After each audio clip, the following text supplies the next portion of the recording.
നിനക്ക് എന്തു പറ്റിയാനൊക്കെ? ഇന്ന് വന്നപ്പോ മുതൽ ഞാൻ ശ്രദ്ധിക്കുന്നതാ, ഒന്നിനൊരു ഉത്സാഹമില്ലായ്മ.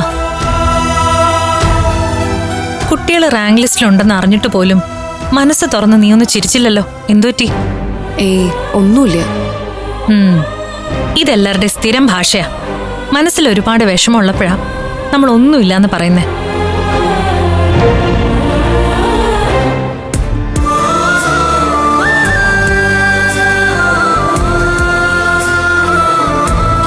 നിന്റെ മുഖം ഒന്ന് വാടിയാ എനിക്കറിയില്ലേ. ഹോസ്പിറ്റലിൽ എന്തെങ്കിലും കുഴപ്പമുണ്ടായോ? ആ ഡോക്ടർ വീണ്ടും അടുത്തുകൂടാൻ വന്നോ? അയാളെന്നെ നേരെ പോലും നോക്കാറില്ല ഇപ്പോ. പിന്നെ എന്ത് പറ്റിയെന്ന് പറ, വെറുതെ എന്നെ ടെൻഷൻ എടുപ്പിക്കാതെ. അമൃതേശി കല്യാണം കഴിഞ്ഞാലും ഇവിടെ നിന്ന് പോകണ്ടാന്ന് തീരുമാനിച്ചത് എന്താ? അത് ഞാൻ പണ്ടേ പറയാറുള്ളതല്ലേ. നിങ്ങളെ 4 വിട്ട് എനിക്ക് എങ്ങോട്ടേലും പോകാൻ പറ്റുമോ? അത് തന്നെയാ ഞാനും ചോദിച്ചത്.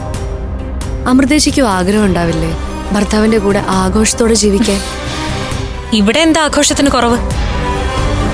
സുമേഷ് ഏട്ടൻ ദുബായിക്ക് കൊണ്ടുപോവാന്ന് പറഞ്ഞാലോ? അങ്ങനെ പറഞ്ഞല്ലോ, വരില്ലെന്ന് ഞാൻ തീർത്ത് പറയുകയും ചെയ്തു. എന്തിനാ അങ്ങനെ പറഞ്ഞത്? ദുബായ് പോവാനും അവിടെ ജീവിക്കാൻ ഒരു അവസരം കിട്ടുന്നതും അതൊരു ഭാഗ്യമല്ലേ? നീ ഇപ്പൊ എന്താ എന്നോട് ഇങ്ങനെയൊക്കെ സംസാരിക്കുന്നെ?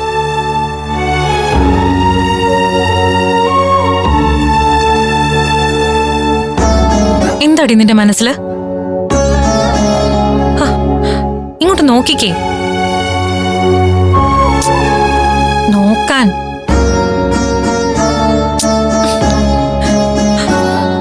കരയാണോ നീ? എന്തുപറ്റി? എന്തു പറ്റീന്ന? ഞങ്ങൾക്ക് വേണ്ടിയല്ലേ ചേച്ചി എല്ലാ സന്തോഷങ്ങളും ഇങ്ങനെ ഉപേക്ഷിക്കുന്നത്?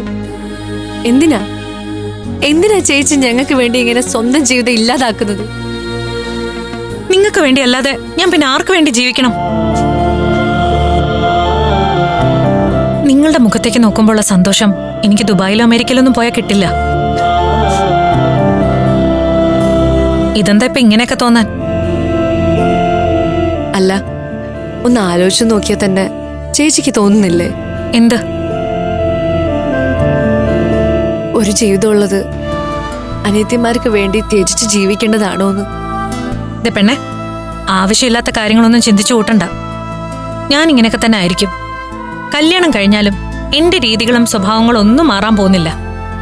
വെറുതെ ഓരോന്ന് പറഞ്ഞ് എന്റെ മനസ്സോടെ വിഷമിപ്പിക്കാൻ. ഇങ്ങോട്ട് വന്നേ. ആ പിള്ളേര് വലിയ സന്തോഷത്തിൽ ഭക്ഷണം കഴിക്കാതെ നിന്നെയും കാത്തിരിക്കുക. വാ കഴിക്കാം. വാനൊക്കെ നല്ല കുട്ടിയല്ലേ, വാ.